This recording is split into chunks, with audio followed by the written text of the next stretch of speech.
पहिलो साधना हामी ओम च्यान्टिङ साधनाबाट सुरुवात गर्छौँ। ओम च्यान्टिङ रहेछ।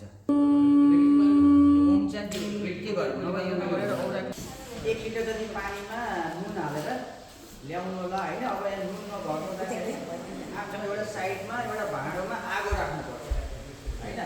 अब यसलाई कल्पनामा आगो राखी र घरमा गर्दाखेरि चाहिँ एउटा भाँडोमा चाहिँ पानी राख्ने पानीमा नुन राख्ने त्यसपछि हामीले औरा क्लिनिङ गरेको चाहिँ त्यो सबै त्यसमा हाल्नुपर्छ है। अब हामीले अहिलेलाई चाहिँ एउटा अगाडि आगो हुन्छ त्यो आगोमा हालेर जलाउने गर्छ है।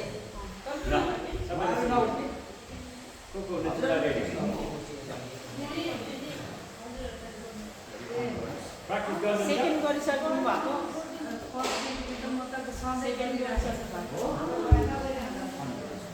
क्लिन्जिङ यानि औरा सिल गर्नको लागि तयार हुँदैछौँ। नमस्कार मुद्रामा रेकी एनर्जीलाई आह्वान गर्नुहोस्। रेकी एनर्जी डक्टर मिकाउजी हायर कन्सियसनेस लगायत पोजिटिभ भाइब्रेसनलाई प्रे गर्नुहोस्। प्रार्थना सहित अब म औरा क्लिन्जिङको लागि तयारी अवस्थामा छु। बिस्तारै हत्केलालाई एनर्जी कनेक्सनमा राख्नुहोस्। हे रेकी एनर्जी, हे विश्व ब्रह्माण्ड व्यापी जीवनदायिनी ऊर्जा रेकी, कृपया मेरो दुवै हत्केलामा प्रवाहित गर्नुहोला। प्रार्थना गर्दै एनर्जी आफ्नो हत्केलाबाट तान्दै गर्नुहोस्।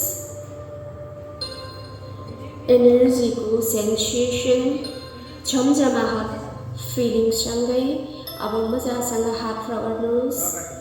हात हत्केला रगड्नुको साथसाथै आफ्नो औँलाका टुप्पोका चक्रहरूलाई पनि आफ्नो हत्केलामा चार्ज गर्नुहोस्। म मेरो बुढी औँलादेखि प्रत्येक औँलाका टुप्पोहरूलाई आफ्नो हत्केलामा क्लकवाइज चार्ज गर्दैछु। अब बायाँ हत्केलाका औँलाहरूलाई पनि एक गर्दै चार्ज गर्नुहोस्।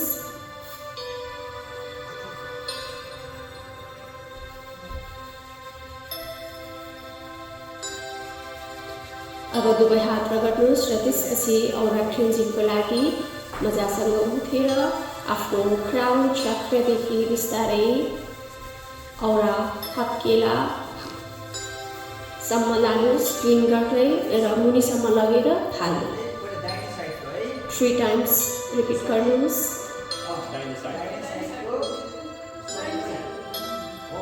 अब बिस्तारै अर्को हात सोझ्याउँदै क्राउन चक्रबाट बिस्तारै औरामा तासिएका नेगेटिभ भाइब्रेसनहरू, औरामा तासिएका ब्लोकेजहरूलाई भावनार्थ हुँदै वेभहरूलाई कलेक्ट गर्दै सम्पूर्ण नेगेटिभ भाइब्रेसन र ब्लोकेजलाई नुन पानीमा हाल्नुहोस्।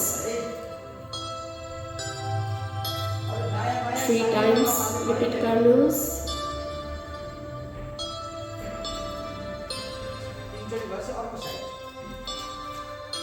अब अगाडिको पोर्सन यो गर्नुहोस् है। यो थाहा छ हामीले उहाँकोसँग हामीले गर्ने नि भ्याइँदैन। त्यो भएर आजलाई चाहिँ हामी आफै गरेर यो अहिले लगाउँ ल। अर्को साइड चाहिँ 3 चोटि है चट्ट लिएर एकदमै पुरै खिचेर ल्याउने। हाम्रो यो पुरै त्यो फोहोरहरू जमेको दुखाइहरू त्यो छ नि बाहिरको नेगेटिभ भाइब्रेसनहरू हामीसँग के छ सबै यो तानेर यसरी माकुराको जालो ताने जस्तो गरेर आगो।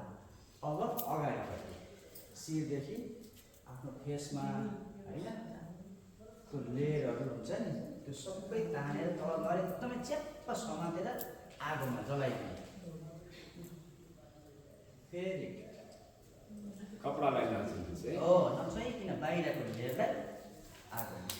अब पछाडिपट्टि शिरदेखि यस्तो यस्तो यस्तो यस्तो गरेर है यसरी अनि पछाडिको यताबाट आगो तानिन्छ यसरी सबै हिपको यताउता अनि सबै चट्ट समातेर ल्याएर फेरि आगो।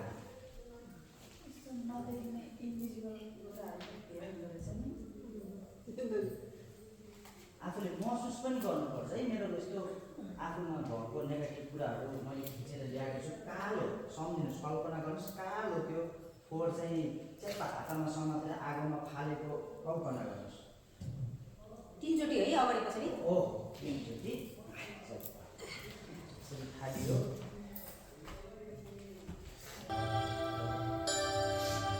यसलाई पनि 3 times। अब आफ्नो पछाडि क्राउन चक्रदेखि पछाडिको पार्टका नेगेटिभ भाइब्रेसनहरू त्यस्तै ब्लकेजहरू र विकारहरूलाई मजासँग कलेक्ट गर्नुहोस् र दुवै हत्केलाले त्यहाँका नेगेटिभ भाइब्रेसनहरूलाई चप्प समाउनुहोस् र कालो कलरमा नुन पानीमा छपक्कै खसालिदिनुहोस्। नुन पानी राख्नु होला है भाँडोमा। ओके, अब हत्केला ठक्क पाउनुहोस्, झार्नुहोस्। हत्केलामा तासिएका नेगेटिभ भाइब्रेसनलाई पुरा शरीरलाई पनि टिङ्लिङ गर्नुहोस्। अब आफ्नो पाइतालाका टुप्पोले टेकेर हत्केला माथि ओज्याउँदै फुकेर ब्लोइङ गरेर हत्केलामा तासिएका नेगेटिभ भाइब्रेसनलाई पनि हावामा उडाउनुहोस्। हैन त्यो गर्यो त्यसपछि हातमा रहेको पनि अब हावामा उडायो। हात धोएर त्यो भयो हैन। मजासँग सेल्फ हिलिङको लागि तयारी गर्नुहोस्। हावामा उडाइयो, शरीरमा रह पनि गरियो। अनि त्यो उडाइ चाहिँ हामी सेल्फ हिलिङ हातमा बुझ्छ। अब यहाँ आगो छ नि माथि जस्तो शरीरमा बचेको हल्लायो यहाँको झारे जस्तो गर्दै त्यसपछि गर्ने।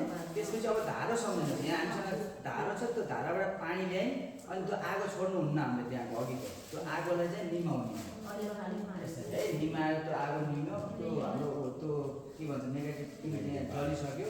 त्यो पानी निम्यो। अब गएर नुन पानीले हात धुने भन्नुभएको छ। यहाँ चाहिँ नुन पानीले सम्भव छैन, तर हात चाहिँ धुनुपर्छ। किनभने हामीले यो नेगेटिभ कुरा निकाल्यो भने त्यो हाम्रो हातमा पनि छ। त्यो हात चाहिँ धुनैपर्छ। अब उहाँको यो अनुसार हामीले सोधेको पनि धुनैपर्छ भन्नुभयो। अहिले फेरि बाथरुममा गएर धोएर आउनुपर्छ। जहाँ धोएर आउनु